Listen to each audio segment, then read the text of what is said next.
Welcome, everybody. Hello. How are you doing on this wonderful Friday morning? Podcast time. Oh, man. Hey, you're here with the Mega64 boys on a sexy Friday morning. That's your kind of Casey Kasem voice. I thought it was like Psy doing like, it's nuts.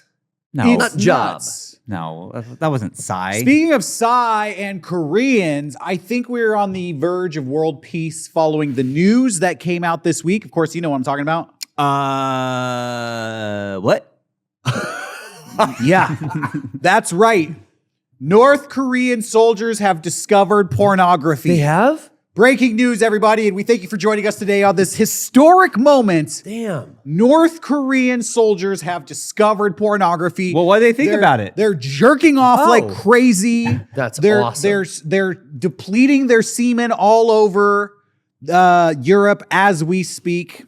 Have you heard about this news story? Europe. Well, I know that like South Koreans will float over like thumb drives with porn on them and other really? messages I and didn't- stuff. Yeah, and it's like, hey, this is what you're missing. And they basically like drone them over the DMZ and then like drop them. And then people go like, oh shit, here's like news from the outside world. And then like they've got thumb drives with some good MP4s on it, I bet. Is that what happened, Derrick? That's like The Giver. You remember that book, The Giver? I do remember The Giver. Yeah. Where he like transfers memories of the past. Yeah. But they're transferring pornography. Yeah. Old Only The Giver files. can see color, and only The Giver can give pornography. Damn. That's how this works. Damn. Yeah. Only the giver can see pornography. So, well, in case you haven't been paying attention, World War III is about to break out. Probably already has started. We're in the early, phases of it. Well, that's because- a bummer. Already? It's a bummer. yeah. I'm talking about the Ukraine-Russian war, and it's been going on for a couple of years. And North Korea has entered the fight I have heard on about the that. Russian side. Oh, this is real? I did not hear about this. This is real? This is real. But news reports are now talking. Apparently, the American Pentagon is reporting that the Korean soldiers who have now entered Russia and Ukraine have access to unlimited internet for the first times in their life. This That is is amazing. wild. And they are going crazy over pornography. Oh, I bet. Yeah. I bet you never seen anything like that in your life? You know, it's interesting because this keeps happening. This is a trend because I do remember there was a tribe that was like I forget where it was, but it was like untouched by like modern world. Yeah. And then when they finally were like, people like not invaded, but Gave they, them like, phones. They gave them phones and stuff like that. Yeah, they were all just hooked on pornography, all of them. Wow, dude. And so this keeps happening. yeah. It's like it really is like if you went What back. are they watching? Like e-girl stuff, live cams?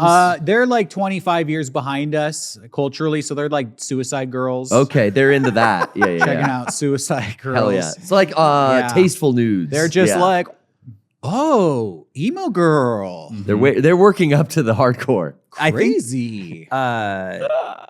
Yeah, they're working up to the hardcore. we did the skit Forever Ago, Billy and his time belt, where we would go back in time and show people in the past 2 Girls, 1 Cup. Now we're going to go back in time and show them Suicide Girls. Yeah, see what they think. See what they think. Historical figures. Yeah. Hey, What's up, Benjamin Franklin? Check it out. This girl's name is Raven. with 3 V's, Johnny theme song.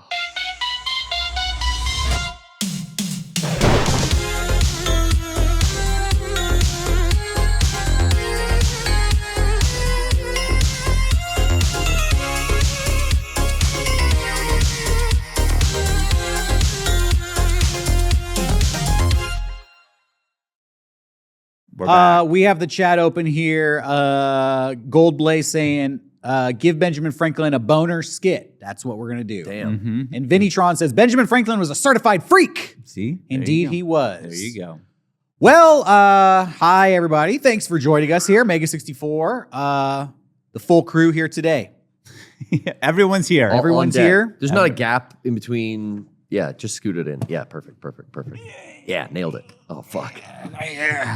And I'm going We're to be gonna make like, it wait, work. like We're this. gonna make it So work. I'm half in both shots. Yeah, go to... You're like... There's got to be there we go. you could just This is- bounce in between them. I have a huge ego, and so I like to just be always on camera. So I'm going to sit right here. So you have to look at me wherever we go. Yeah. I thought You that have to make about sure me. you talk 'Cause the loudest as well. I have like 3 cameras on the PPS, all kind of pointed at me, and I kept saying Narcissist. that. I kept saying like, "Damn, what a narcissist!" I just cut to 4 different camera You don't angles have of me. Brian pointed this out. He's like, "I'm in more of the shots than you are, though, dude." Oh. So I can Who's the kind of bigger narcissist? yeah, exactly. Well, he didn't set him up. But. The guy who calls himself a king or the guy who hosts the show? Oh, watch out! Who knows? Debate. Who knows? I like that. Yeah. Anyway, Yeah, we got plenty to talk about today. We thank you for joining us here. Rocco is our Japanese correspondent. He's on location. Mhm. Yeah. Milk cafes, Gundams. Tenga, The sip of coffee. I think he actually is going to Tatsunoko. Tega. I think that is hentai, rumored. Yeah, well, Kojima first. Yeah.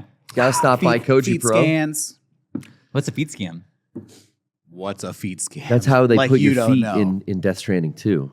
I don't think we're allowed to say that his feet are in. Man, officially, I but must ask people here what things are at least 4 times a day. Your Like, what's worldview that? needs to expand. You need to expand the horizons. You know, you would say that. I am not thinking so. I think I'm good. I you're What? You're think I'm- comfortable in your bubble. I think I'm going to be in my little world. I like learning new things though. Oh, yeah, me too. But then recently I've decided to stop learning new things. I'm just going to no, just stop learning. That's That's the most awful thing you could possibly do. That's the death knell. Come on. Well, you need to expand your brain as quickly as possible. I think we need to do a marathon of you like doing drugs. Yeah, Oh, psychedelics. Yeah, that psychedelic. would be good. I want you to eat a mushroom, smoke a marijuana leaf, Yep. What else? drink some Dude.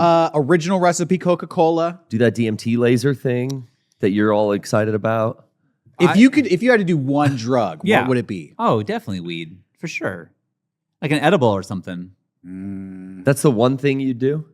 If I had to do a drug. So now we're forcing you. Well, he asked if Okay. I had to do a drug. I think. How about if you could do a drug? I would say like aspirin or something. Oh. Weed. Well, you went to the hard Ooh. stuff. You went to the Oops. hard You want to stuff. borrow my Oops. inhaler? We can get this done right now. Yeah, I think I think I would. I don't want to smoke anything. You know, that doesn't seem like something I'd like to do. Okay. I had to smoke 1 cigarette in my life ever. I was there. You were there, and it was for that. What the fuck was that video? The wizard was in it. There was a wizard. I was electrocuted by a wizard.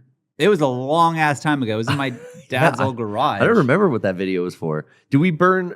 I was like Something- fried. It sounds like a Spike TV ad or something. Yeah. Yeah, And so yeah. anyways, This is like I was 2006. electrocuted. Smoke needed to come out of my mouth, and the easiest way to do it was a cigarette. So I took 2 puffs. I was like, this is fucking awful. And then had a terrible headache the rest of the day. It's like, I don't want to do that again. Oh yeah.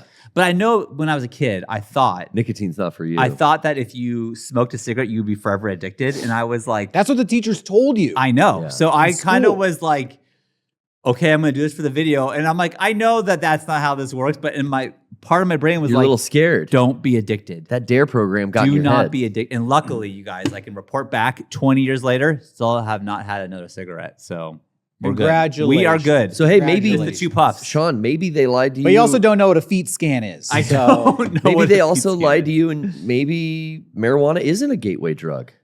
I don't think. Yeah, I mean, I don't.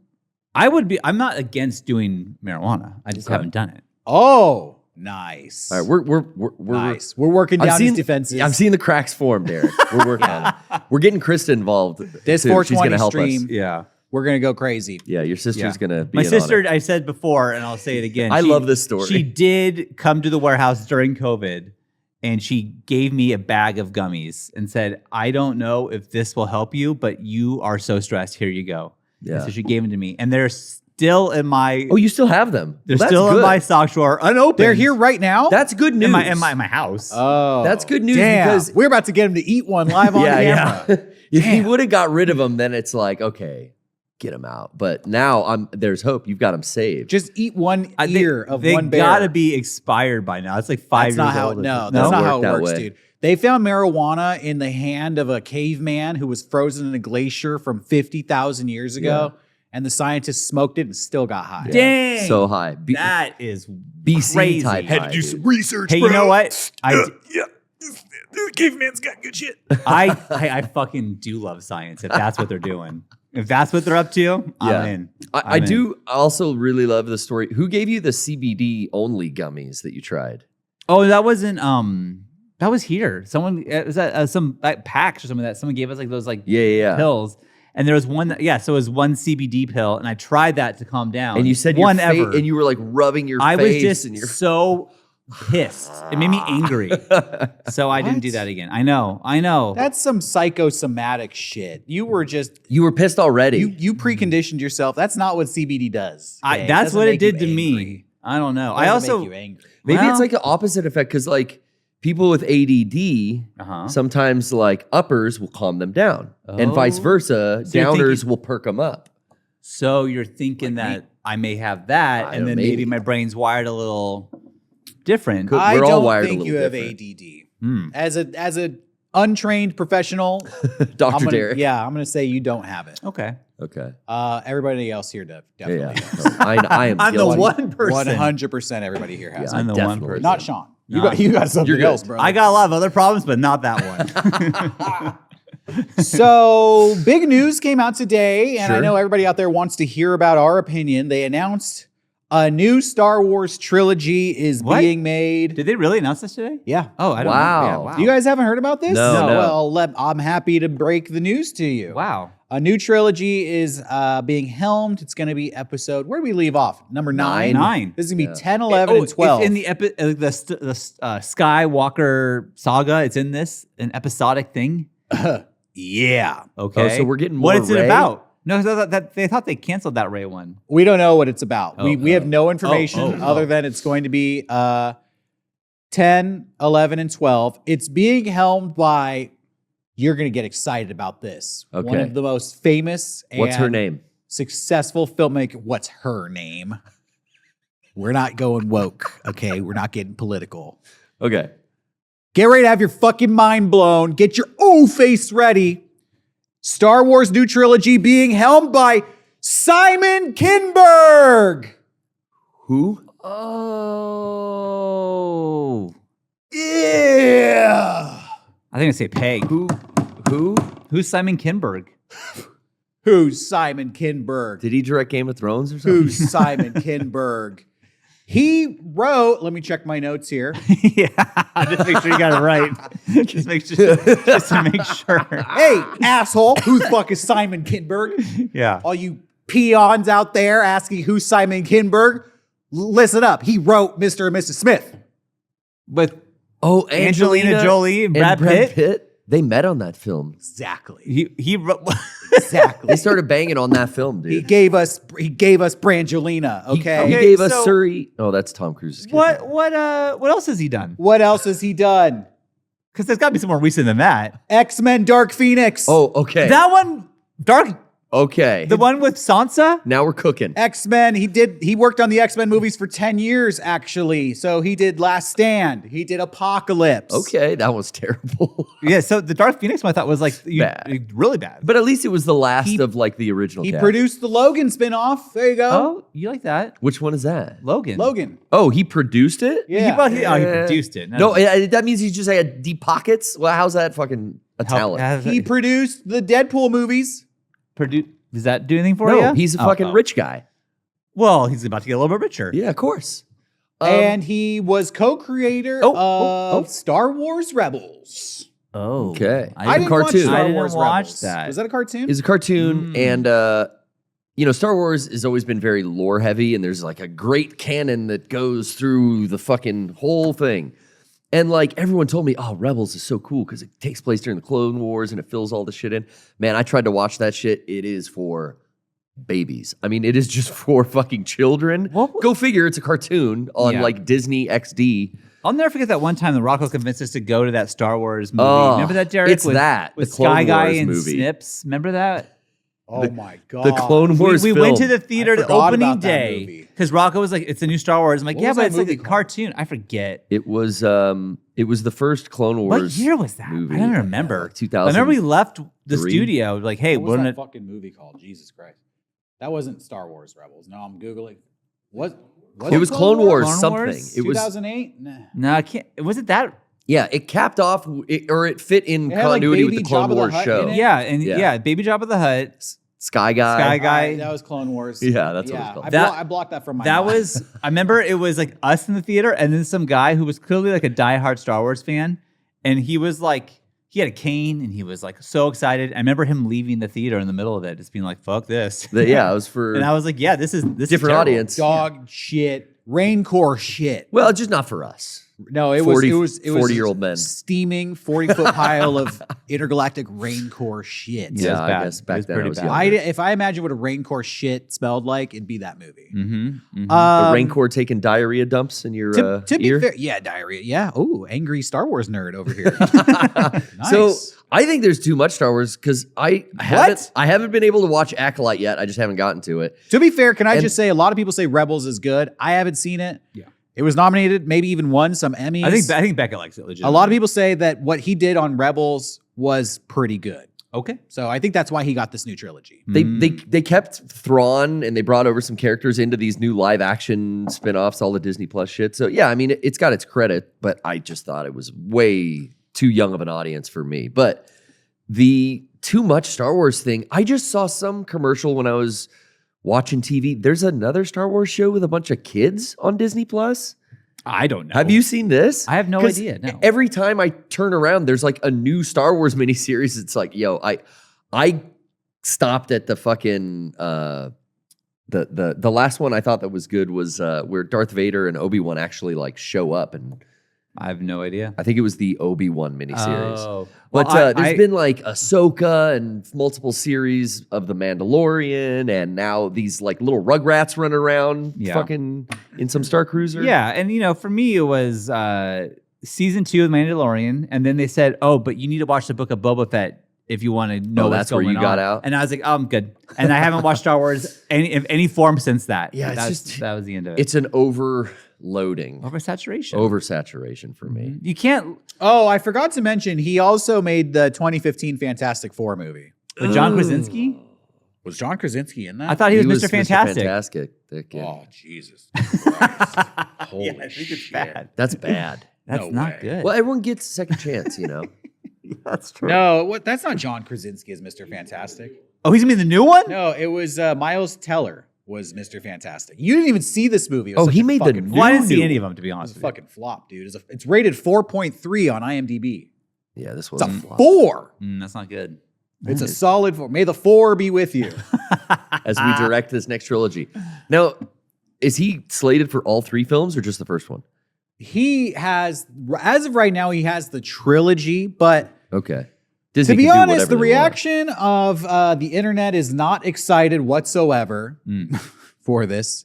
There's a lot of people who were just like, Disney is fucking up Star Wars. Yeah. This movie is not going to be good.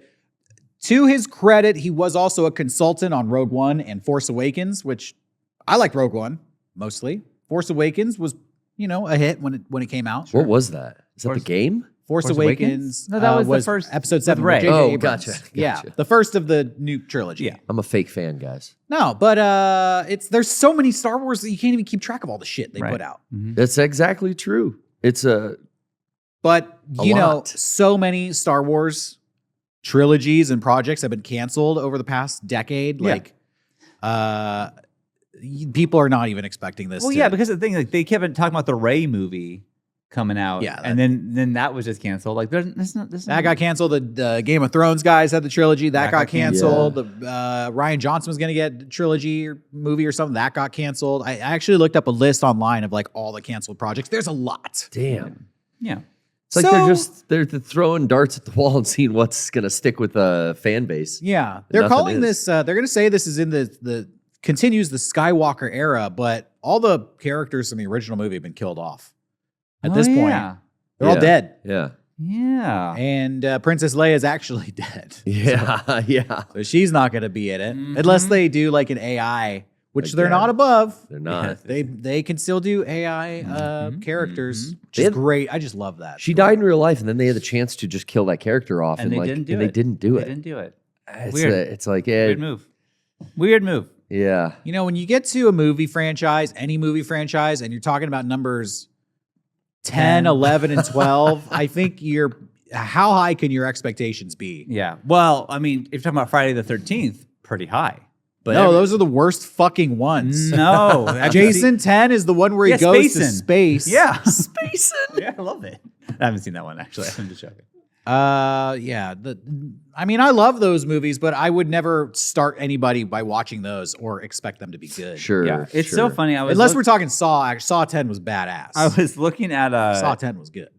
just like movies online or whatever, and then they had like, I think it was maybe on HBO. I was like, or you could buy it. Maybe it was Apple. Yeah. But you could. It was like the trilogy of like the original trilogy of Jurassic Park. I'm like, what the fuck? Oh yeah, there's They're selling this as a trilogy. There's 2 trilogies and then now. the second one is the Jurassic World.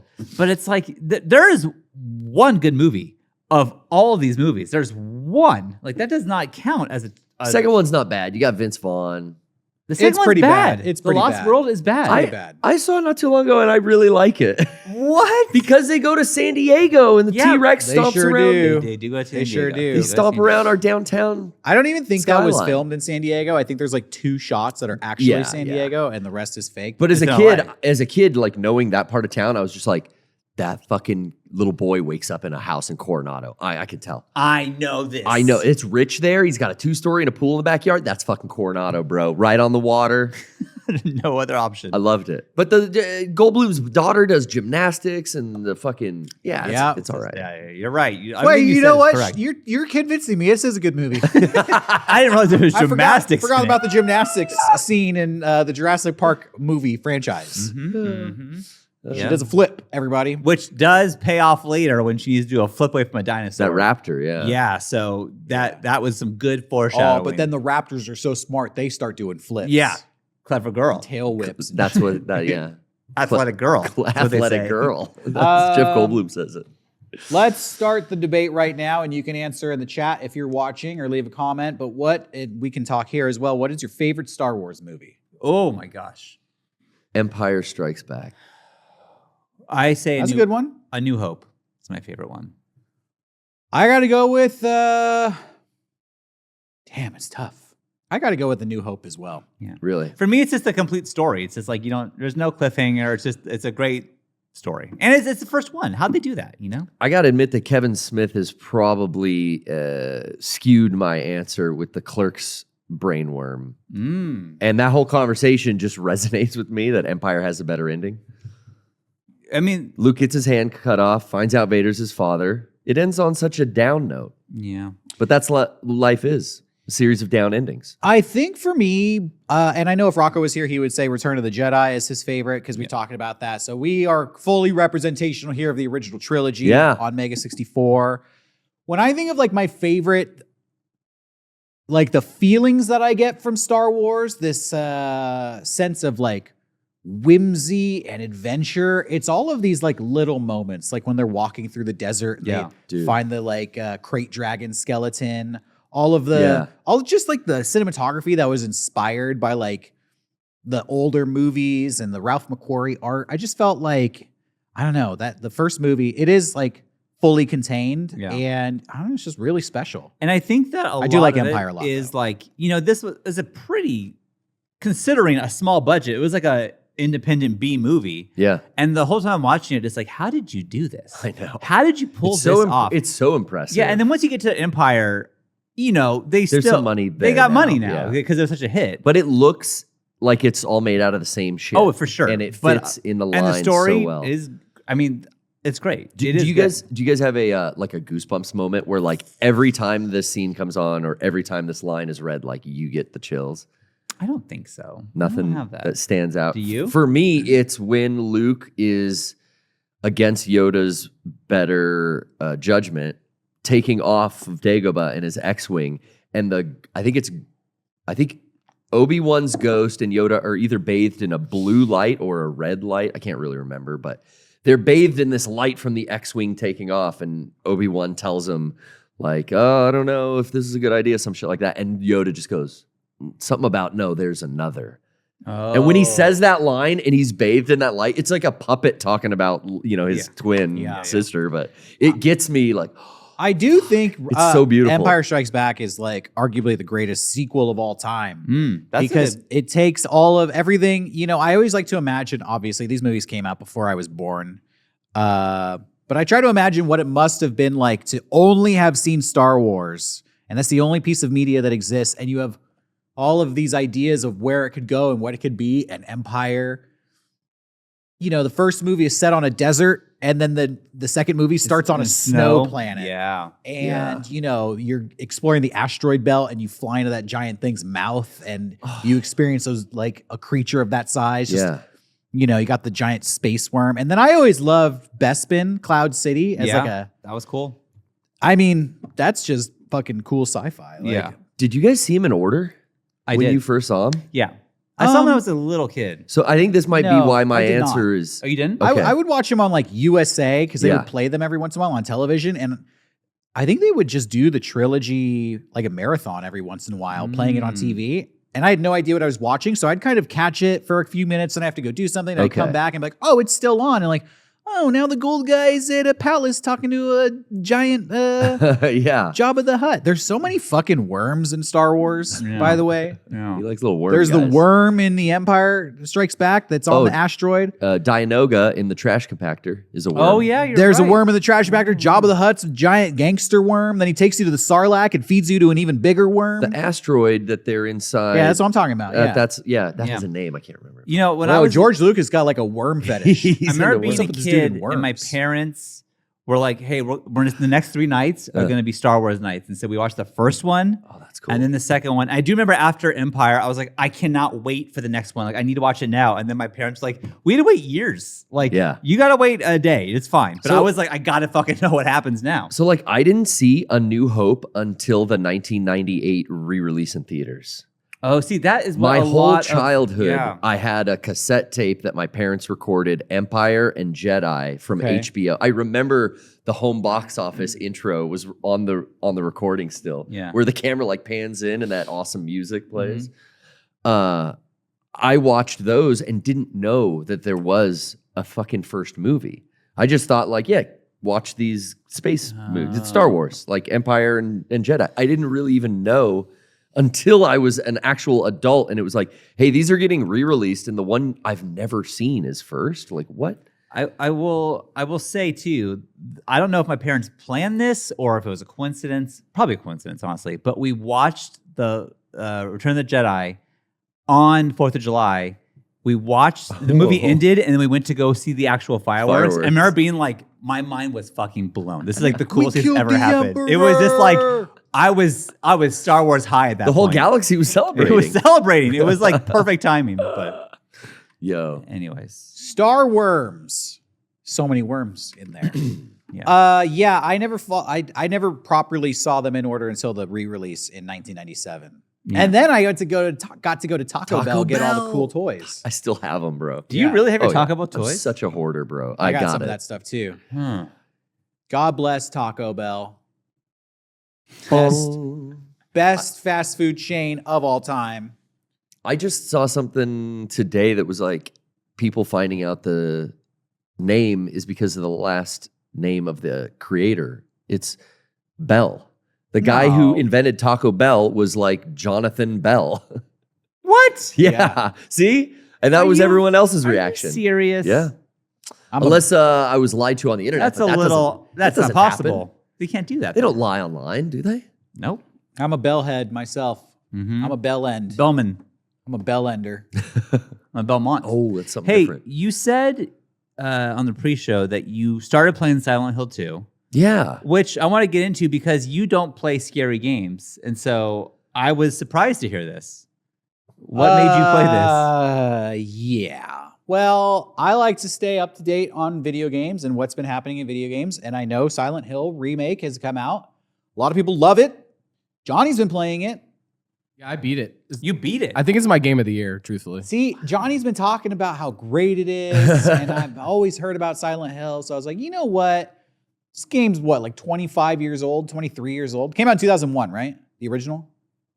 Something like that. Whatever. It's like over 20 years old. So I was like, Yeah. PS2 game, I bet I could go back and finally enjoy this. But I don't like horror games. And I probably played that for like an hour before I was like fuck this. Oh, Can I return this to Target? I was literally like looking up the Target return policy, sell it to me. and I'm like, God damn it, I can't return it because Yeah. I already opened it. Garrett will get it. I haven't bought it physically yet, and I need to. So, Oh, there you go. dude. I'll help you out. With It's the problem. too scary. Is that really what it is? It's too scary? It's too scary. That is I'm so afraid. I just can't. It's so funny how you can see the scariest movies that I cannot handle the movies you see. Not even close. And you have no problem with that. And when it comes to games, I'm the like It's too scary. There's no I can't get Okay, but this is if they did shit in a movie that they do in a video game, I would turn that fucking movie off. I would turn the fucking movie. If you're watching a horror movie and a guy's walking through a hallway and all of a sudden it just goes for no fucking reason, that doesn't work in a movie. Like, what the fuck was that noise? Oh, the main character doesn't seem to be phased. He's not even going to acknowledge that that happened. Okay. You're watching a horror movie. It's a zombie movie, right? It's fucking, oh, there's a zombie at the end of the street. Lumbering towards the main character. The main character is like, no, fuck that. And he walks away and a bug bites his ankle and kills him. Oh no. That won't fly in a movie. But I'm playing Silent Hill. All these fucking bugs are biting my ankles. I'm like, what the fuck is killing me right now? I'm getting barfed on from off screen. And I look and I was like, where the fuck did this giant armless barfing turd with legs come from? And then I have to kill it. It's killing me. I can't kill it. It's such bullshit, dude. Did you get to the? I think the scariest thing in Silent Hill, and I don't know if they put it in the remake, but in Silent Hill 2, the original, I think you got to like, I don't know if it was the hospital or an apartment, but I didn't get to a hospital. you walk, I think it was a hospital lobby. You walk in and there's like a ghost baby that just walks across the floor Jesus and is making Christ. like baby noises and then walks into the wall and disappears. And you can't attack it or swing. It's just there. It was just there to fucking freak me out. And I You're was stressing like, me out. No more. Just talking about it, you're stressing me out. The little aborted baby ghost. The playing a game, it makes no sense. You're basically just there in a cheap jump scare factory. This dude's walking through a town. It's full of fog. Okay, you go down a road. The fucking road is closed off with a bunch of like sheets on scaffolding. Yeah. That's annoying. You're going into a house. Bugs are biting you. These fucking little armless fucking guys are crawling around on the fucking ground, getting up and barfing on you. The main character doesn't even like acknowledge that this shit's happening. Oh, that's crazy. He doesn't even say, whoa, that's crazy. He's too depressed. Yeah, he's just. Why is he depressed? His wife died. I've Yeah. never Some played Silent shit. Hill. Can't find his wife. She might have died. But she may be at she's there. Yeah, everyone gets That's why lured he's into there. Silent Hill Yeah. because something. And then like the puzzles you have to solve is like, oh, this jukebox is broken. Okay, yeah, the record's missing. Okay, oh, you found half the record 3 blocks away. Oh, I hate that shit. Go in back. a pharmacy. Oh. And you found the other half of the record 4 blocks away from that in an apartment. You glue them together. Ah, all right, well, fine. I glued them together. Go back to the jukebox. Oh, the button's missing. Oh, All right, I found the button and I popped the button in there. Yeah, you don't have a quarter. I'm like, what the? What? Just let me go past the juke. This isn't even scary. This is annoying. It's they definitely remade a PS2 game because the aspects of like old survival horror are just fetch questing and then that's not good. finding out, oh yeah, you're not done. Yeah. Yeah. Oh, retries. I went to this apartment and there was like a butthole in the wall, like this big black oozing, like Hole? looked Yeah. like a puckered sphincter. No. And the dude's just like, should I reach in there? Not gonna get your security deposit. I wouldn't. Yeah, I guess so. He just slopping around in there. And then he pulls out, like a little button. Oh, great. And then he just moves on. I'm like, what? You don't wipe your hand off, disinfect it. Just imagine watching a movie and that happens. Derrick, So imagine you're watching The Exorcist and before the priest has to like reach into a butthole in the wall to get the fucking crucifix. He's like, okay, now we can start. And then they just move on. Has no bearing on the story whatsoever. do you remember, and this is a tangent, but do you remember, were you with me when we went to Belmont Park and there was a like art exhibit that you could walk through? And it was like an experience where it's like you're trying to find a murderer. And I have this memory, and everyone I talked to, I never did this with you. And I know I did this, but there was a part of this where you're trying to solve a murder and you have to, there's a a pair of pants on the wall. You have to unzip the pants and put your hand inside the pants to like feel for something. Through the fly? What are you feeling for? That's exactly like what. Yeah, but it's like, oh, I don't want to do that. Like, I'm not putting my hand in this fucking thing. This room is scary enough. Like, it was a really scary art exhibit, whatever the fuck I was doing. It's like a They're weird giving glory you the hole. horror of the female experience. I misnemembered, yeah, right? I started being like, what it's like to be a woman in America. Oh, I see God. this. I'm like, I'm not putting my hand in that. I am not doing that. You weren't there for that? Who was with me? No. God damn This it. is I a was really dream. hoping it was you. Wish This is I a was. lucid dream you had. Sounds great. This was like right out of high school. It's like 2002, 3. I didn't know you. Shit. Anyways, I'm not putting my hand in no shit. So, I mean, Johnny, you say this game of the year, though, for you. What are the pros? We've heard the cons. It's scary. It's moody. Yeah. I'm scared to play. Did you beat it, Johnny? Yeah, I beat it. You beat it on stream, right? No, I beat it at home. Oh, okay. I just like the atmosphere is great. The story's still 10 out of 10. Yeah. It's funny because Derrick, the puzzles are worse than the original. They've actually streamlined them for this remake. I can't even imagine what the puzzles that they took out could possibly Oh, be. they were fucking annoying. It's bad. originally. That I think game. you told me one was like pouring a cup of orange juice. Like What? down a fucking sinkhole to like get Yeah. a key. It's so stupid. That game almost took me the 2 months on the PPS that we give ourselves to beat, the games that we start Yeah. on Halloween. Right now it's Resident Evil Outbreak. But once we did Silent Hill 2, and yeah, the puzzles in that game are horrendous. And that's good to hear that it's a little more streamlined because I don't Yeah. need to do that ever again. I am curious.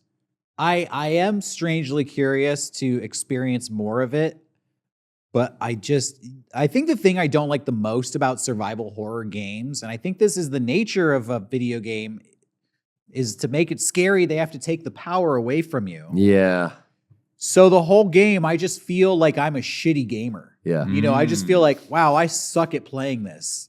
I'm failing to kill the enemies. I'm confused as to what the puzzles are. The sense of like failure and confusion adds to the stress of the horrifying situation. And I feel like it's just inherently not fun to play those. I think that the Silent Hill game, this is the first franchise I ever heard doing this. Now, I never knew if this was an excuse or not, but the gun mechanics and the aiming was always terrible in the first 2 Silent Hills. Yeah. And I had heard interviews from the creators saying like, well, yeah, these characters aren't police officers. They're not trained to use weapons.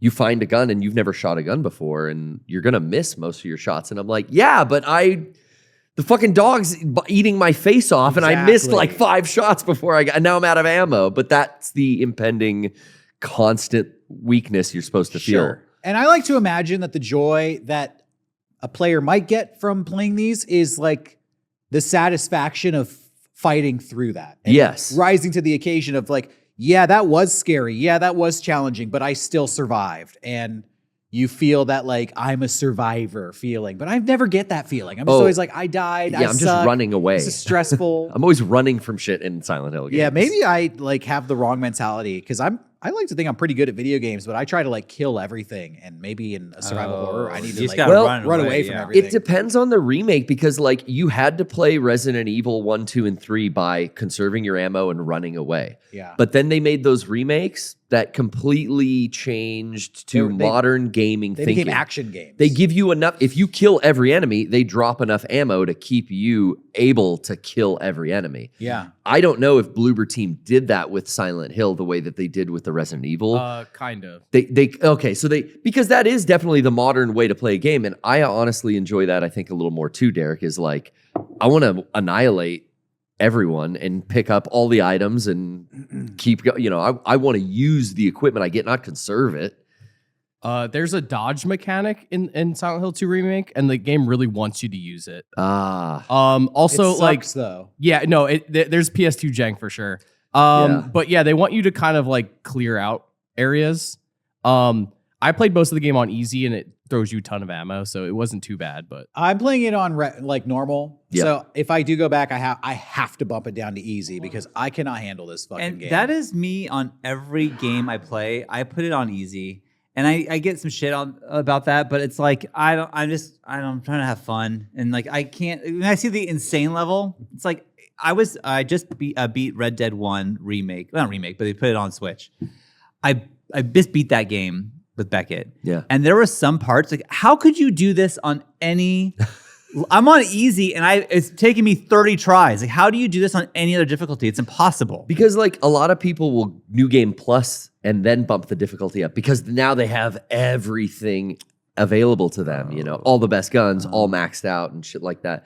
That's what that insane setting is. I was going to for. ask you, Garrett, maybe you know, on Yeah. on Red Dead 1, have you played that, right? Yeah, the 360 one. But Yeah, not yeah. since then. Yeah, but there's like an undead Oh, option. Undead Nightmare is like that good? it was a hit game. That was a huge hit selling. That's video that's game a for setting I Rockstar. could go to. I haven't gone to it because I thought, like, what is this? Your version has that for free? I think That's so, cool. yeah. That was its own disc back in the 360 Oh. days. It's a horror version. Basically, the whole Old West has been overrun by zombies. The Yeah. game takes place at night, and it is Oh. like a survival horror game. Oh. Yeah, it's fun.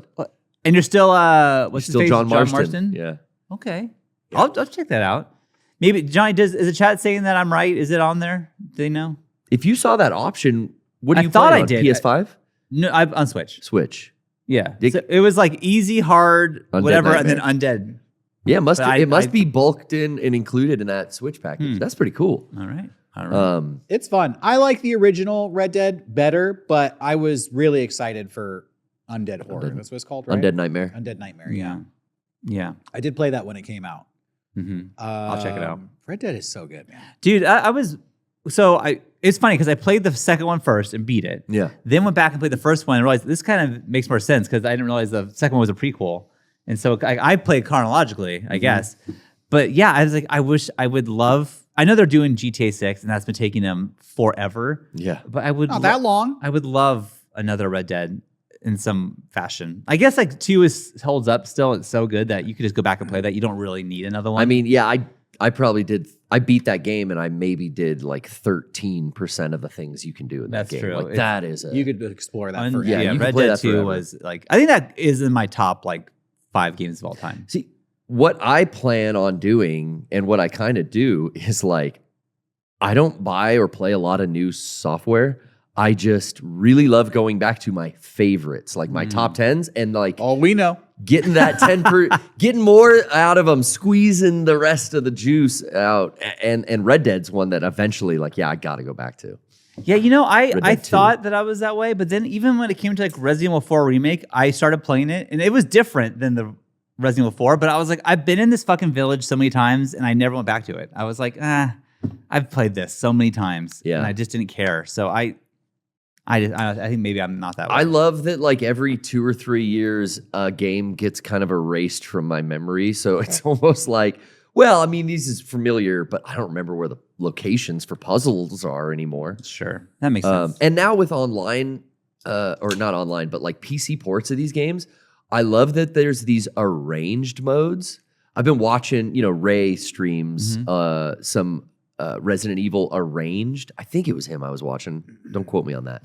But that's infinitely, entertaining because now it's every time I open a door in Resident Evil, I'm going to be in a different room in that game with different items. And the layout is all randomized. It's called randomizer. That's what it is, not arrange mode. Damn. That's a different That mode. sounds hard as fuck. Yeah, Resident Evil Randomizer is something like I really want to get into because it's just going to be different. Different enemies spawn, different locations spawn each door you open. Yeah.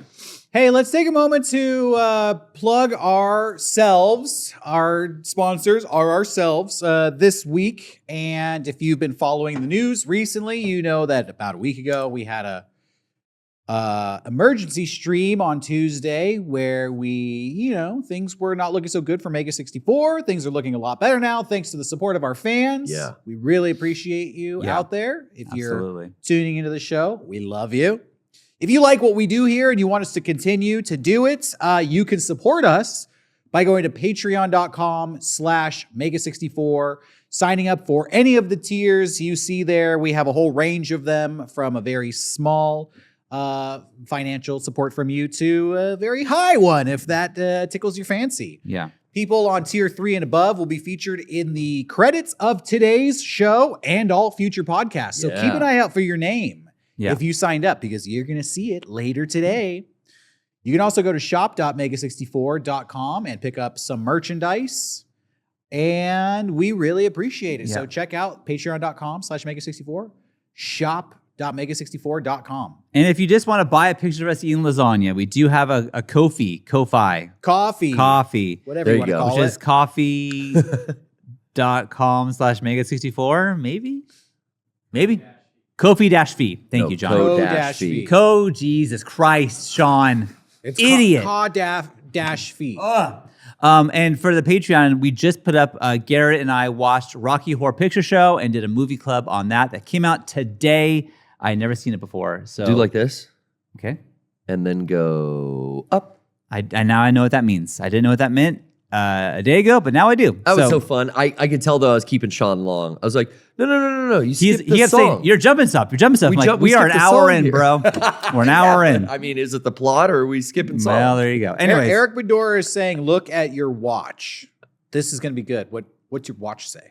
oh, the Patreon gifting is live. You have it. Plug it. So you can now. This is actually fucking This awesome. is brand new. Dude. Eric, thank you. Thank you, Eric. You can gift someone a Patreon subscription to us. That's amazing. So, like, people donate Twitch subs. Yeah. Now you can do a Patreon subs. That's fucking awesome. the holiday season's right around the corner, and if you don't know what to get the Mega64 fan out there, Get them a Patreon subscription. That's fucking dope. we're putting out That's so a much new stuff. feature that they just are rolling out. We tried to get on that program, and I guess Eric is informing me that we actually did. So I did not know this until breaking news right now. All right. So, Well, yeah, it's gift- live now. Yeah. So for just $5 a month, you can have access to all of our bonus content, Movie Club, Record Club, Friend Dimension, exclusive streams, exclusive out in the real world events. We have a lot of content on Yeah. Patreon.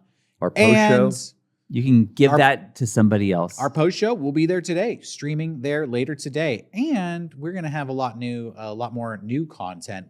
What we've been doing over the past week and a half since Yeah. the stream is really reevaluating the way we run things around here, not only on a business sense, but on a creative sense, because we want to give the people what they want. Mhm. And there's a lot of feedback out there about what people like and what they don't like. And we are kind of meticulously combing through all of that stuff to see what we can take and apply. We have to make sure it still feels authentic to us. So we can't take all of the suggestions because at the end of the day, we still want to maintain, some authenticity and be true to ourselves that we're making stuff that we want to make that speaks to us. But there is a lot of good feedback out there. 100%. So we're going to be reevaluating the creative content we make as well. So you're really joining us at the beginning of a whole new era of Mega64. Yeah. And hopefully it's going to be a fun journey. And I'm really excited. Truthfully, I am very excited where we're going to go next. And Oh man, yeah. There's been like a busy energy in the studio all Yeah. week where we are just like firing on all cylinders here. So Yep. stay Yep. tuned. Dude, I can't say what it was, but we filmed something yesterday. How you and feeling? my legs hurt so bad today. Oh. The Ev- muscle hurts. What hurts? Well, first his arms were tired, and now My his arms legs are not tired anymore. My legs are fucked up. Like right at like the where you bend them. the crease. The crease. Back of the knee. Oh, dear Lord, help me. So it's been, but it was still fun filming. And we were filming and I was like, I'm so fucking happy we're filming. I can't believe we're filming. So I'm still in the unbelievable miracle happened. Yeah, because we mode. could have been just trying to empty the building. Yup. Yesterday. So Speaking of So, video thank you, games, guys. I'm always picking up new hobbies. And my latest hobby, about a month ago, I got inspired and I thought, no, I can't make any promises if this will ever see the light of day or if anybody out there will ever experience any of this stuff. But Sure. I thought, you know what? I want to make a video game. oh shit. And so Whoa. I started doing some research on like, what is the most basic entry level Yeah. way to learn video game coding? Mm. And That seems hard. I started looking into RenPy. If anybody out there is a video game developer, maybe you're laughing. I don't know if RenPy is cool or not, but I'm learning RenPy. Shit, I mean, people start in Roblox, That's true, true. that's true. I could be developing Roblox blocks right here. Back in the day, it used to be, what RPG Maker? I remember. I used to play with RPG Maker when Yeah. I was in high school. Okay. And it was always like, pff, yeah, you're doing RPG Maker 2000, but I had so much fun doing RPG Maker, and maybe I'll explore that a little bit more too.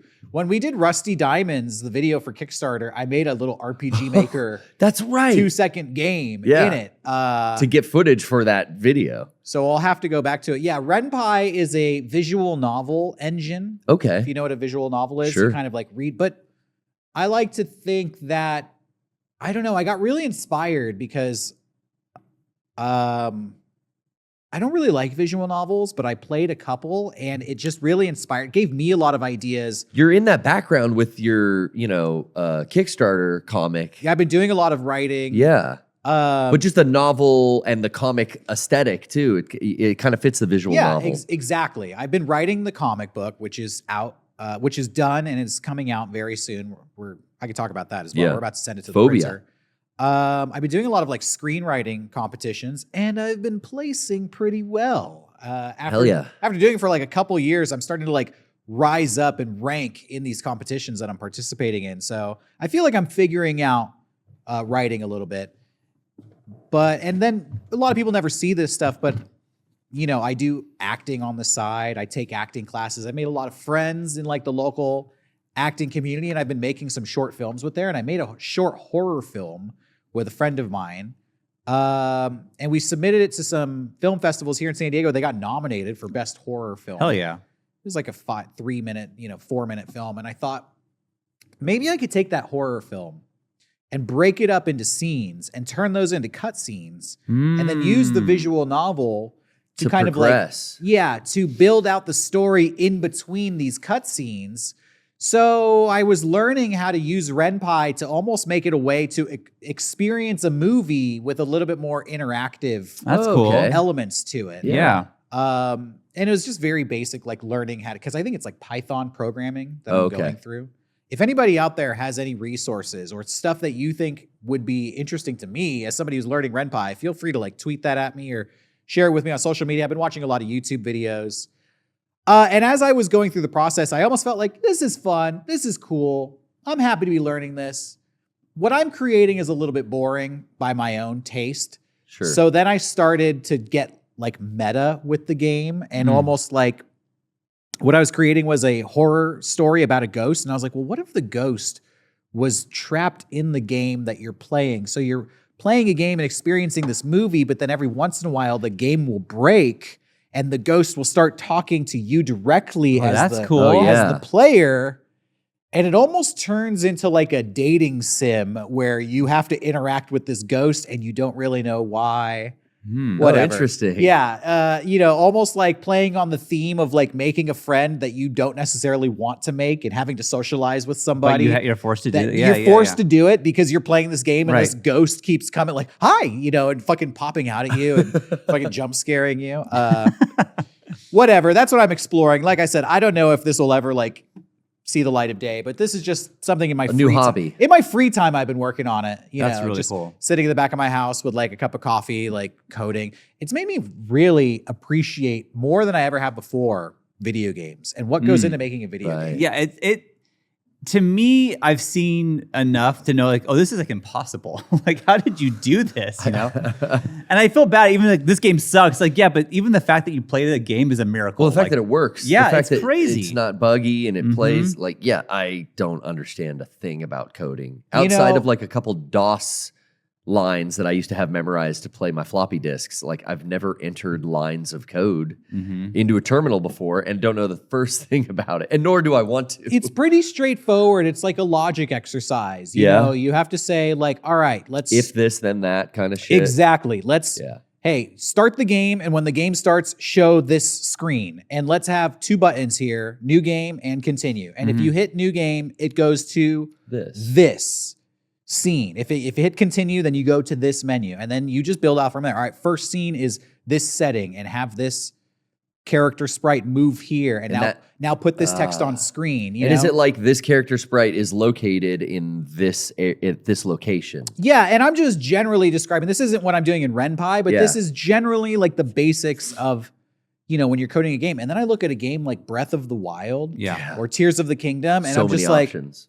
holy shit. Like, how do you even, how do you even code something like that? Like you created, you started from that basic premise of like, we need to create everything here, the environments, the characters, and how they interact with each other. And then you created like a whole chemistry system, a night and day system. It blows my fucking mind. And it all works without breaking something else. Like, yeah, exactly. Like video games are like fucking high level magic wizardry when you really think about how they had to create everything in there. And I'm convincing you guys of simulation theory eventually. Not today. But it's like when people would do things in Tears of the Kingdom and developers like, oh, we didn't know you could do that. It's like, how did you made it? You didn't know that. Yeah, you didn't know that it would work. Yeah, that's the kind of thing where it's like, how did you program it then so it could? I don't fucking know, man. That's wild. That's and crazy. that's like modding too. Like people will go out there and actually improve upon a 20-year-old game by changing the code around. And it's like, yeah, we fixed some things. Yeah. I'm just working on a visual novel, you know, read this. Oh, pick up the journal, read this journal entry. You want to read more? Flip the page. You want to watch it, you know, push this button, play this video. And I'm just thinking like, man, where do you, this rabbit hole goes very deep. Yeah, for sure. And I can understand that people spend years and it's a team of hundreds or even thousands of people working together, which then blows my mind on another level of like different teams will be working on different parts of the game and it'll have to come together and like integrate everything they've coded and created. It's impressive. Yeah. Fuck yeah. So anyways, that's what I've been doing in my free time. Fuck yeah. Definitely. Who knows? Just for fun. I'll probably, you know, people are saying I just described Doki Doki Literature Club, which is probably true. Yeah. I've never played Doki Doki Literature Club, but I did in watching videos about visual novels. Came across. I've heard that name, and I always heard it was like a horror dating sim, but I've never played it. But yeah, maybe I'm creating my own version of it. Well, I will say too, like most of the time, if you have an idea, someone else has had that idea. Of course, like, Simpsons did it. Well, yeah, it's like, I mean, a lot of times, like, I want to do this. Like, well, yeah, that's been done a lot. It's like, okay, well, I never saw that. Yeah. I didn't know. I had an idea. Oh, go ahead. No, go ahead. No, I had an idea for a laundry basket. Yeah. For lazy people like me, where you would, there was a zipper on both sides. And so you would fill it up and then you would flip it over. Cause I could never fit all my laundry in one basket. Okay. So I was like, but I never get to the bottom of the basket ever. Cause I'm like, I'm only gonna do one load. I'm not gonna, whatever. So that way you could you wash the stuff on the bottom, you flip it over, wash it, and then just do that process, keep doing that. And I'm like, I'm gonna invent this. I guess it already exists. It exists. But Shark Tank that shit. Yeah, well, I think it already does exist. Yeah, but I was like, I'm gonna Chatfield spin on it. I'm gonna make a different kind of laundry basket, which is like, who gives a fuck? But also, it's like I never get to the bottom of that fucking basket. I never get there. Dump the half out that you're not gonna do, and then get to the bottom. Yeah. Yeah. Everything's already been done. What I was gonna say is, even if the game I'm making ends up being exactly like Doki Doki Literature Club, that's fine with me because I'm just going through the process of learning how to code a game. Yeah, I'm kind of doing this just for, you know, just the curiosity of like, can I make it? I'm not like trying to make a game for wide release or make a product to entertain an audience out there. I'm literally just like, you're learning. Yeah, for an academic level, I'm like, well, this is my idea, and every time I have a new idea, I have to figure out how to do it, and this is just a learning process for me. So this is just like a side hobby. It's interesting because I have that same relationship with my newest hobby, which would be wrestling, pro wrestling training. Yeah. But I have no intention of showcasing this anywhere because for me, I just want to have a good time learning these moves and doing this stuff with a group of friends and becoming part of this little community. But it's so funny because everyone is like very like, and Pete, you're going to get this now too. Like, when's the game done? They want to play the game. It's like, I'm doing this for me. Yeah, but it's that's not really for your consumption. But I will say though, that's a gift in itself. The fact that people care about what I know we do, that's because most people have hobbies and we're dying to get anyone to look at it. And we are like, oh no, this is this. No, I know. Yeah. but that's the, that's the. So we are in a fortunate position. That's just the same way I feel about that, Derrick. Yeah. It's interesting. I think everybody out there should have a hobby. I think it's the most like enriching thing you can do with your free time is like have a practice. Yeah. And I say have a practice. I don't say practice something. It's have something that comes from a like school of thought that is very well established and like explore that and whether it's art, and like learning how to be an artist, learning about like composition and drawing the human body or whatever it is. For me, I was doing resin crafting for a while. There were so many people out there who were way better than me. It was this whole art form and I was just kind of like exploring it. I don't know, because you spend so much time learning about yourself and I'm like kind of naturally good at this thing. Oh, I'm kind of like not so good at that. And then you can improve skills. And it's just like really it's a great way to like work on yourself. It's just like having a hobby, instead of just like doing things that come very easily. And I enjoy the challenge. Yeah. Right now, I don't think I have a hobby. Now that you're mentioning this, I'm trying to think. I got too many. You want one of mine? No, I don't want to do wrestling. But I'm thinking like, I got, learning how to like ride a motorcycle during the pandemic. That was a hobby for a while. That was a hobby for sure. There was no way I could just hop on a motorcycle, but I had to like figure out like, how does a motorcycle work? And then I bought a motorcycle and I was like, how the fuck do I steer this thing? And I spent like weeks and months kind of like learning how to ride a motorcycle. I think it was really fulfilling. When I rode a motorcycle to my dad's house, it was like, come outside, see my motorcycle. I think I blew his mind. He was like, holy shit. you rode this? That's pretty cool. You rode all the way here? Yeah. Got your respect. I think if I had to like choose what it would be, it's either like cooking. Because but that's not like something like I love to do, but I'm trying to like cook food for the family that's different because I keep making the same meals and I want to change it up. Can't afford to eat out anymore. I gotta learn how to make Japanese curry because exactly. Can't go like spend $150 at Koku Ishibanya. Yeah. So I'm not gonna do that. So I guess cooking, maybe even like record club kind of falls into that where I just wanted to listen to more music. Yeah, I've fully like used the PPS as the thing that keeps my video game hobby going because I really don't play a lot of video games at home. To be honest, in the last like couple years, Yeah, because I think I would be listening to these albums whether I did a podcast about them or not. I just wanted to listen to more music. So I think that is kind of like I found a hobby and then I made an excuse to make it like a work project. But really it's just like a hobby. That's double dip as much as you can with that kind what of hobby. I would recommend to you and to anybody out there is don't do your hobby in front of an audience. Oh shit. Because then there immediately becomes you put a pressure on yourself to be good. And when you do it privately, there is no pressure to be good. And that's true. You can explore it for as long as you want and be like, I spent a lot of time working on this thing. That sucks. And then there's lessons to be learned without people critiquing, even cooking, you're cooking food, you serve it to people, they're like, it tastes like shit.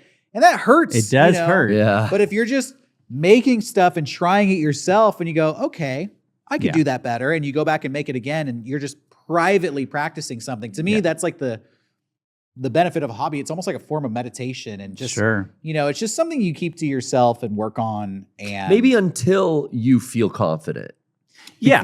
Because then there's that like the live energy or just because there's an audience there, I will go do that hobby a little more often. Yeah. You know what I mean? I think inevitably. But definitely I agree with you. Like at first. You'll inevitably get to a point where you have become so good at what you do that it almost doesn't make sense to not share it with an audience. Right. Like when I was doing resin crafting, I was making these little Reaper figures. There was one over here.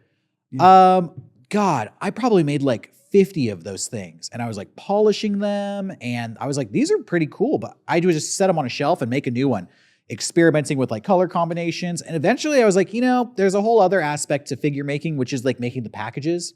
So then I learned how to make the package. And then I was like, well, shit, I have like 50 packaged Reaper toys that are like pretty cool. So I ended up taking them to Comic-Con and just selling them out of a backpack. And at that point I was like, well, what else am I going to do? Like just keep a bunch of packaged toys on my house sitting on the shelf for nope. Like I don't need all these. A lot of them I would just give away to my friends. But I was like, well, fuck it. Come to Comic-Con if you want to buy one.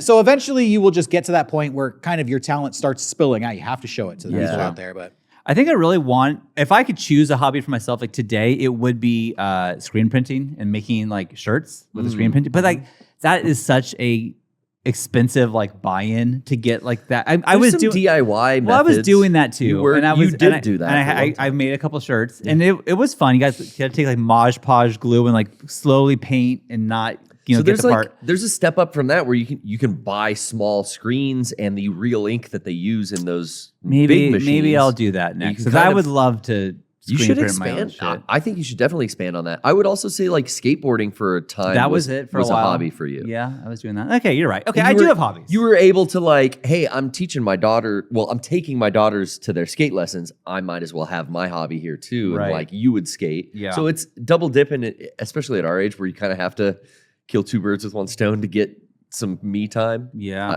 A family man like yourself with all the kids. Back Yeah, to double dip. The audience thing with the cooking. There have been times where I give everyone their food, and then I take the first bite and go, "Oh, I am okay," and I just take them all the plates away. I'm like, "Nope, I'll go get McDonald's or some shit." Oh, Like that's happened? Yeah. Oh, There's wow. been like, and like they don't say anything.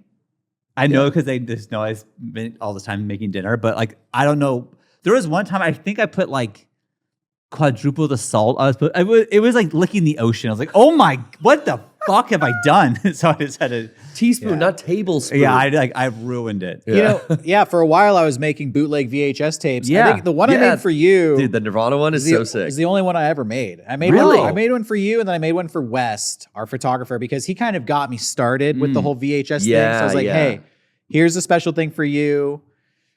Here you go. And it's interesting because it kind of used the skill set from the resin crafting to make the package, because I was Totally. pretty proud of like the shell that I made. That for shell the was tape. sick. Yeah. The presentation was a part of it, which is something I learned from resin crafting. yeah. It's like you have to make the toy, but then the way you present it Sure. is the full experience of having like a physical media thing.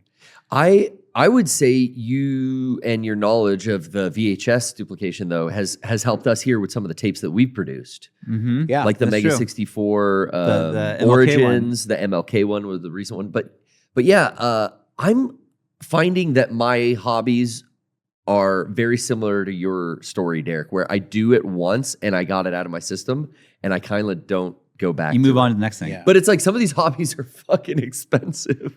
They and I got are. all this shit and it's like, okay.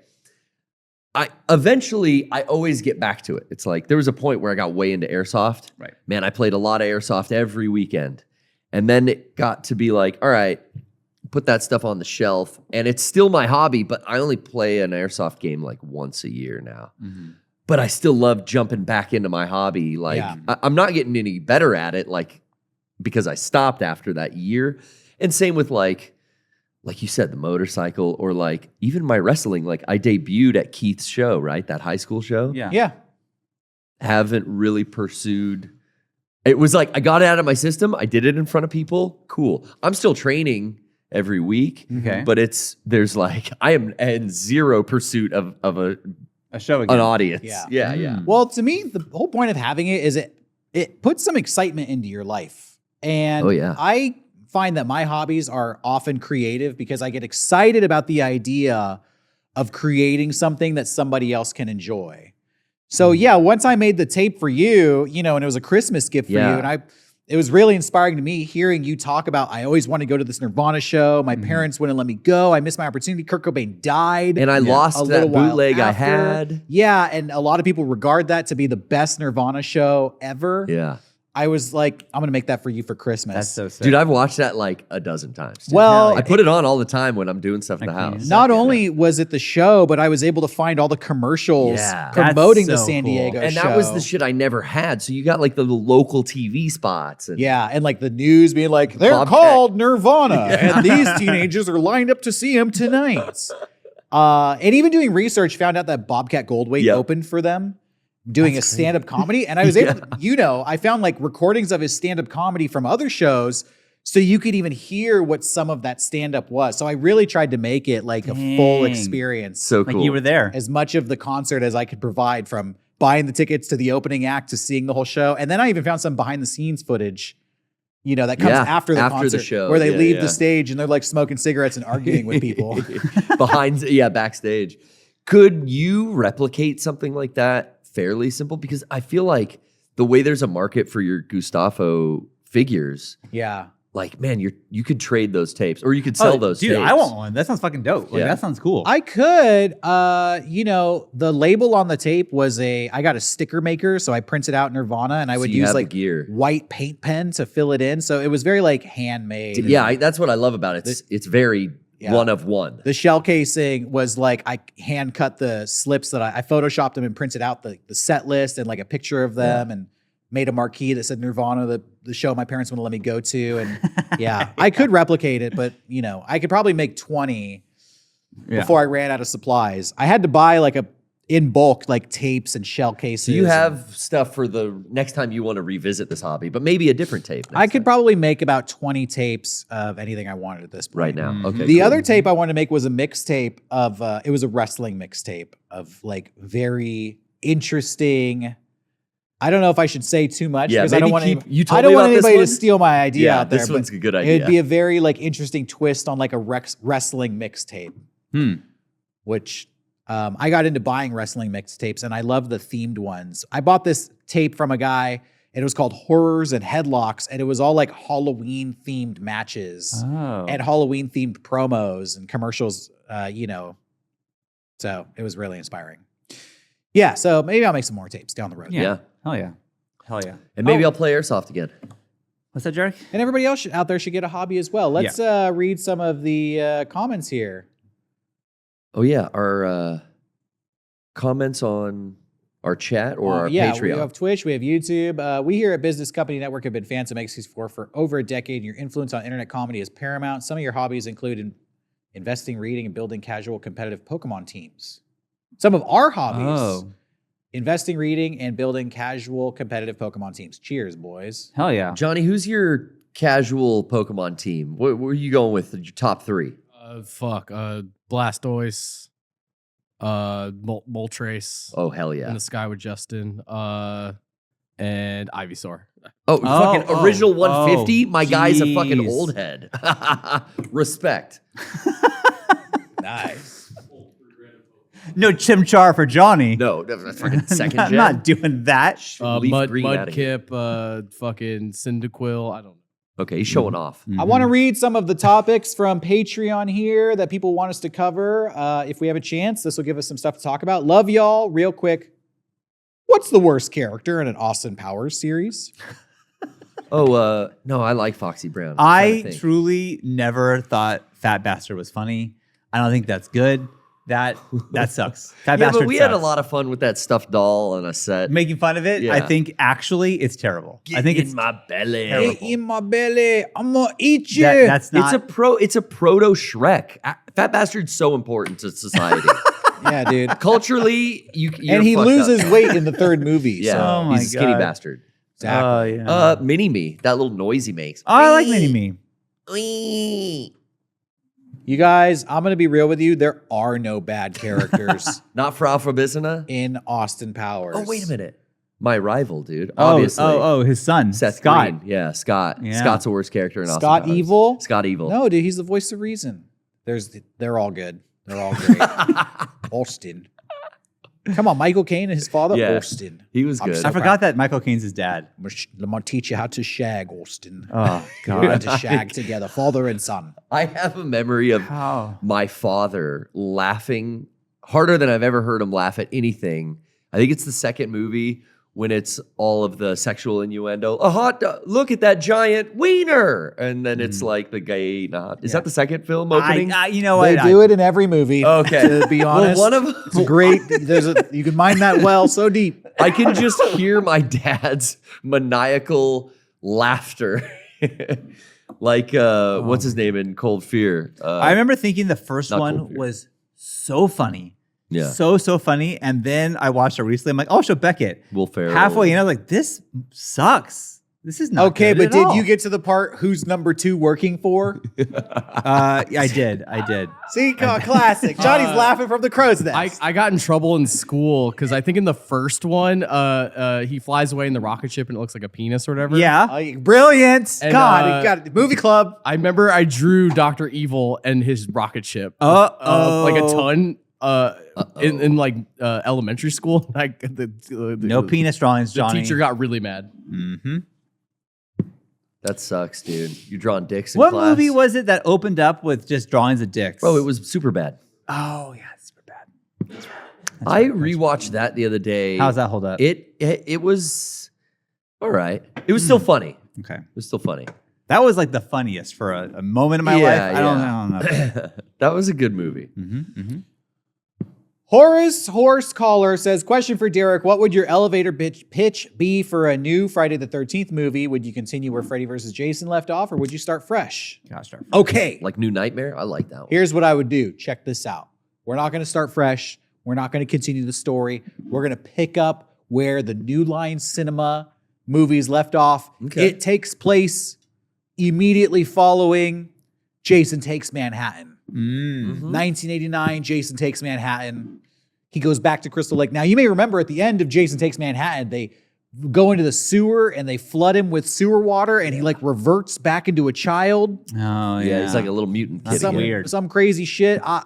We're going to retcon that. Look, they kill him in the fourth one, and then they bring him back from the dead in the sixth one. Okay, so they kill him in the eighth one, and we're going to bring him back. We're going to bring that little mutant fucker back and turn him into regular old zombie Jason again. It takes place at Crystal Lake in 1990. Ooh. And we're going to do like a, what do you call it when your sequel takes place in the middle of a series? A midquel. Oh, yeah. We're going to do a midquel. It's going to be a throwback to the late 80s Friday the 13th. Okay. And it doesn't ruin canon for the future films? No, because we're going to put it in between Jason Takes Manhattan and Jason Goes to Hell. We're just going to put it in between those two because there was kind of a break in the canon there anyways. It didn't really make sense. Okay.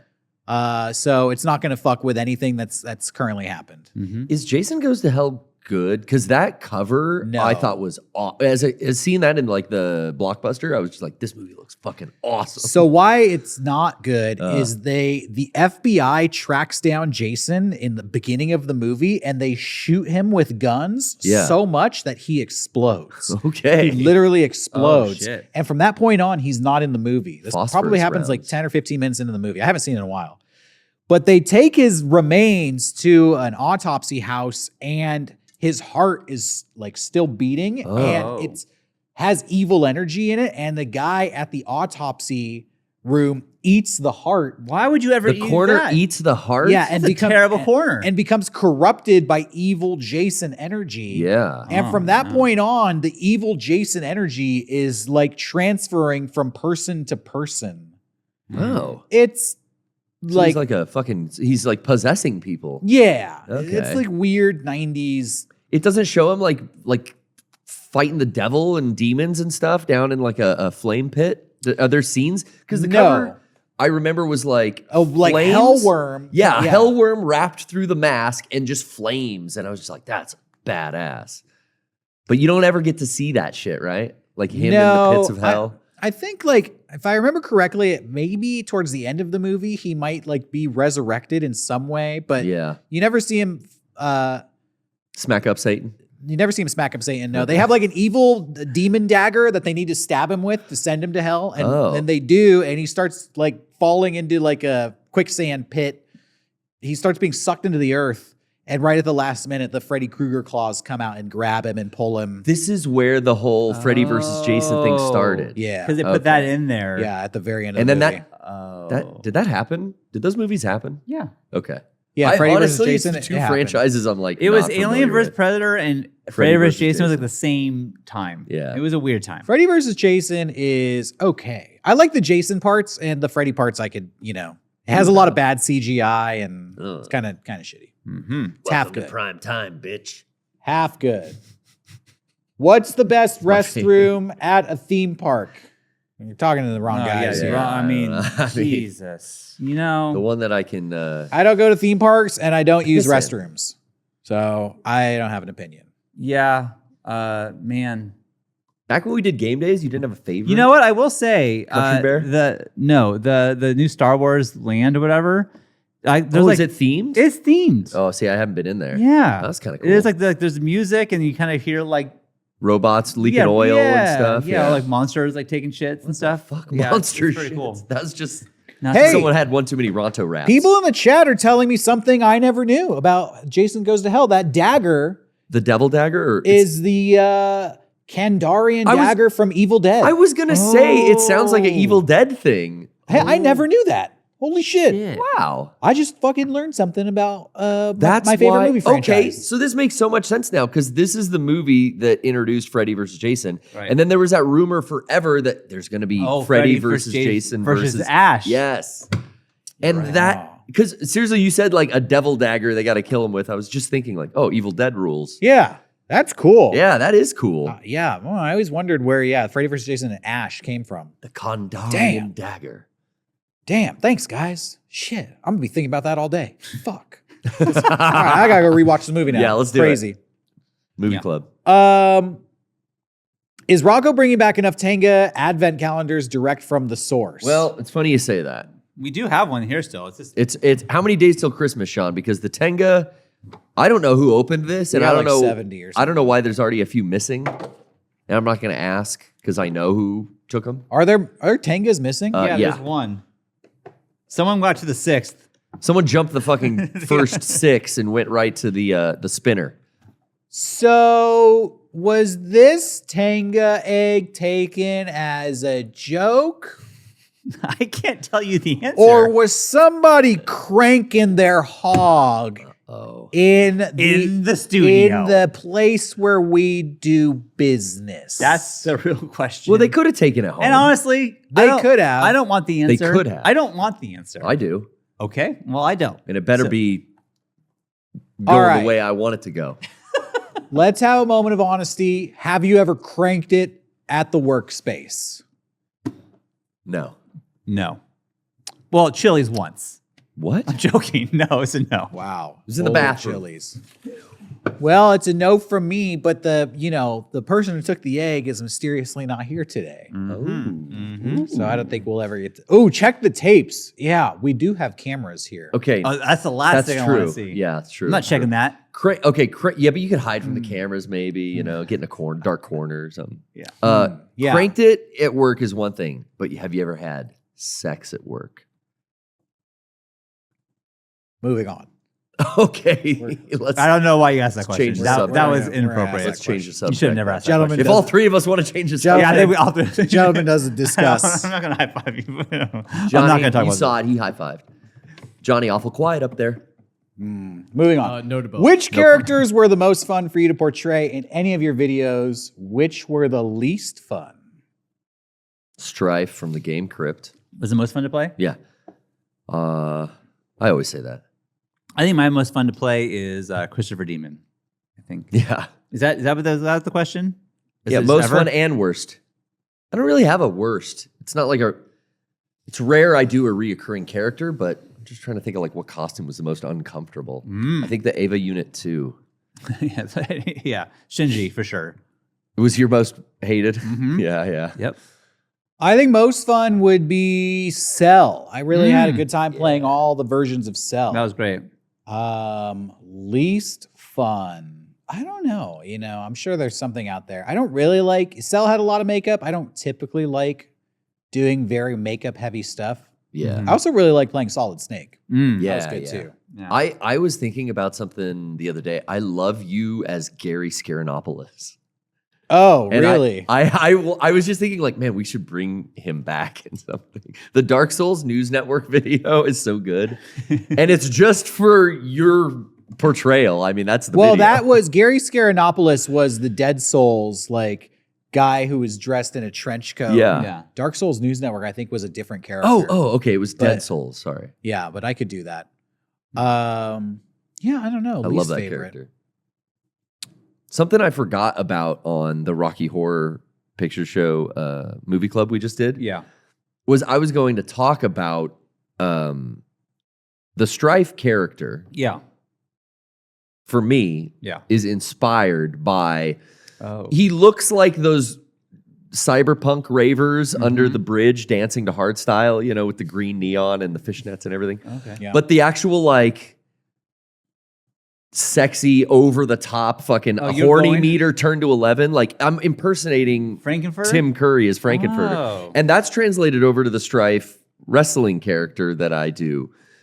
Basically, it's just me being Dr. Frankenfurter. Interesting. Yeah, I don't know. That's a lot of wrestlers you'll talk to, and it's like, oh, that's your gimmick. Like, it's not known to most of the audiences, but if you're a real you're fan saying of that- like Orange Cassidy and AEW, it's like he's just doing Paul Rudd from Wet Hot American Summer.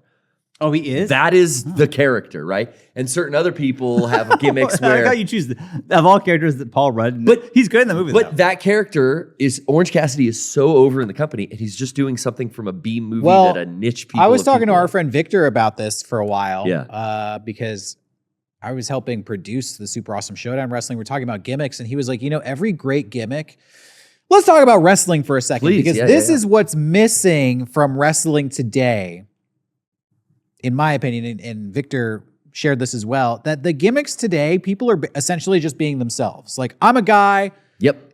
I'm the best guy, I'm a really good wrestler. Victor's taught me a lot about Yeah. this too, because he's one of my main coaches now. But back in the day, gimmicks were based off of characters that already existed, and a lot of people took their gimmicks from movies that already existed. Mm-hmm. So you have The Undertaker, who essentially is doing Michael Myers. Yep. He's walking around like Michael Myers. When he hits the ground, he does the Michael Myers sits up, Right, which he right. took directly from the Halloween movie. He doesn't talk, so no cutting promos. Yes. Oh, and that's then smart. Yeah.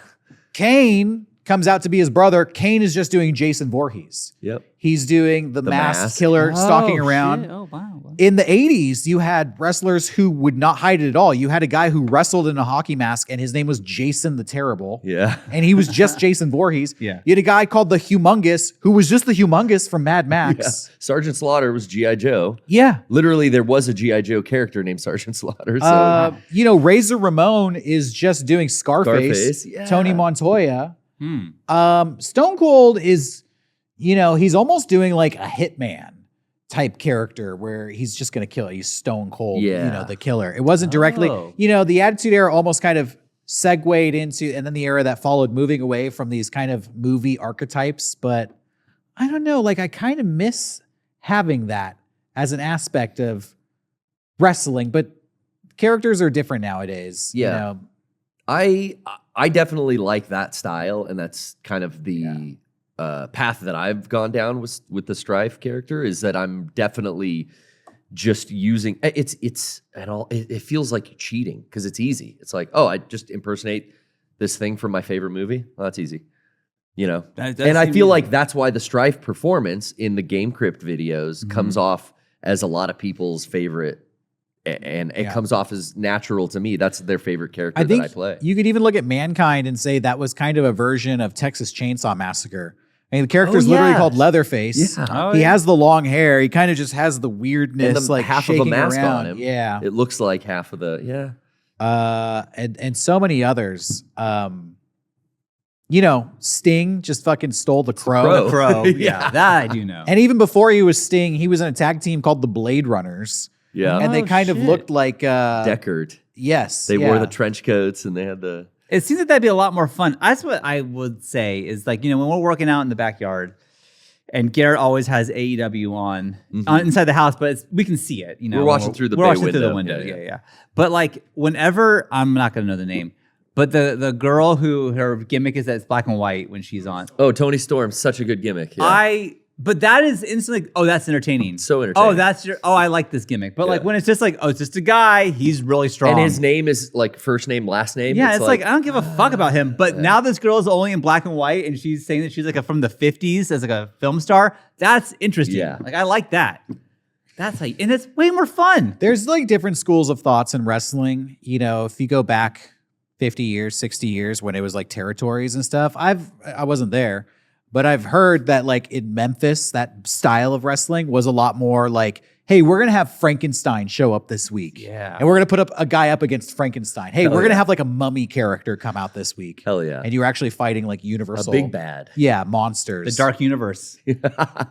Yeah. Yeah, that's cool.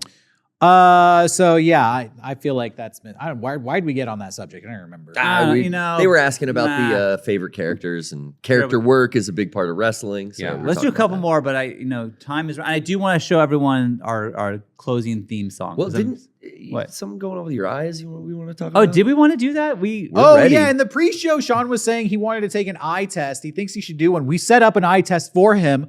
Let's do it right now. We're ready right now. Sean takes an eye We test. were going to do We didn't that. tell We're him gonna be the this. eye doctors. All right. He went to the marked bathroom and we ground. set Where'd it the up. marker go? Right there. No. Well, yeah, that's basically where it was. I marked it with a pack of gum I put on the ground. It's gum. Sorry. You ate the marker? Oh, I didn't know it was a marker. I thought it was a pack of gum on the You ground. saw gum on the ground And and you you ate thought it? I'm gonna eat that without fuck? telling anybody? It was. The fuck is Oh, wrong with dude, you? he ate It the was- marker. It was like right here though. So Sean was in the bathroom. All right, yeah, so Derrick, stand there. Johnny, and I set up exactly 20 feet away from that point. Eye test that is exactly the regulation size. So this is as official as we can get. Is there any way to screen share the eye test with the audience? Yeah, so that they can see. Oh, go to the wide. They can see right now behind him. Oh yeah, you can see behind me. Well, No, he Stand to the can't. side though. No, screen share it with the audience if you can. Can you do like a picture-in-picture or something? Don't look at this. You have two eyes open. You gotta close your eyes. Yeah, turn around. Don't turn. Oh, don't close turn your around. eyes. Close your eyes. I'm gonna cheat. I'm gonna cheat. I got you. Should I just hold it? No, I got you. What's that? I will. Yeah, yeah. Can we I'll do do that? that. I got that. I got that. Okay. Oh God. This is-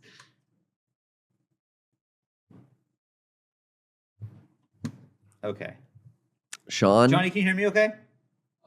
if you project, you'll Okay, be I'll- there. Yeah. Okay. I'm nervous. Do you need a little cover for your left eye and your right I'll eye? just use my hand. You don't want a little I'll be spoon? honest. I'll be honest. We'll get you a spoon. I don't need a spoon. All right. Okay. Can I look? Yeah, Yeah, I cover think you one can look eye. now. Okay.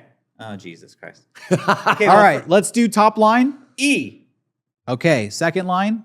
F P Okay, third line. T O Z Next line. L P E D Okay, next line. P E C F D Okay. Okay, next line. E D F C Z P. Okay, now below the green line. Okay. F E L O P Z D. Okay, and the next line. Oh jeez. D E Uh-oh. D E P Okay. E O T E C. Okay. All right, now switch eyes. Okay. Oh jeez. Switch eyes. Okay. Okay. Let it adjust. I do feel, looking at this now, what we just did, yeah. this is infinitely better than the last one. Like I can see better with this eye Really? than the last one. Okay. Okay. E Okay. F P Good. T O Z Good. L P E D Great. P E C F D E D F C Z P Okay. F E L O P Z D Okay. D E Z P O T E C. Save your comments, Johnny. Yeah, Imagine if Johnny was the doctor and God, no. you're taking a test. He goes, "Oh, Oh. Jesus, No, come fucking on. Christ!" Guy. Don't stop it. Okay, so All right, and just for fun, do the line below. Yeah. the Well, there's red two line. of them. I think you should do. Well, there's three of them actually. the third line is dots. So that's Okay, not, that's just not. the line below the red line. Is L E F O Shit.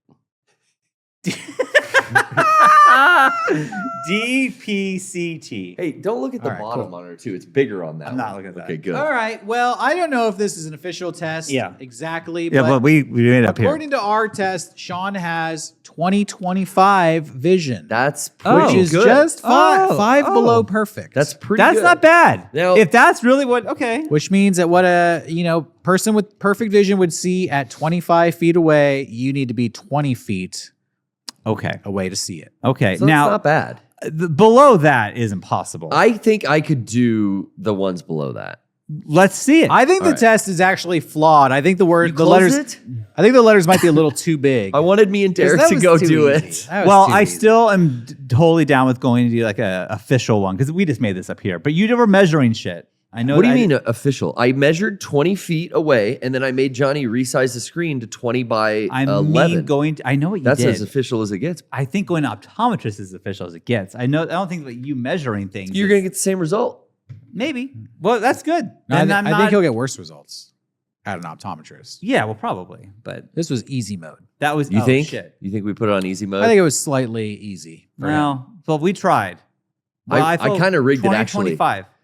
I made Johnny resize it a little smaller than it should Oh. be. So it's a little even harder than the Okay. optometrist. I like this comment on YouTube. When are you ever going to be 25 feet away from anything? Anyway, That's a good point. What? Yeah, you're right. good When you're question. driving, Nope. you got to read a sign. No. When you're driving, you're never more than 25 feet away from anything. That's true. That's true. That's true. At any point in your life. How big is this world? That's the real question. Keep your friends close. Philosophical debate. Keep your enemies closer. Thanks, Elo. We're joshing you, but appreciate you engaging with us. Hey, we're gonna show the ending theme song now, and then we're gonna go over to Patreon for the after show. Yeah. I saw Terrifier 3 this weekend Oh. with Johnny. I almost had a panic attack in the movie theater. Okay. 6 people walked out of the movie theater. That's amazing. We're going to talk all about it on our after show on Patreon. So join us there. I got a lot to say. I know Garrett saw it, so we're going to talk about it. Yeah. And we'll talk about a couple other things as well. Thanks for watching, everybody. This has been Mega64 live on Friday morning. Join us on patreon.com/Mega64 to catch the after show. We'll see you there. Hit it, Johnny.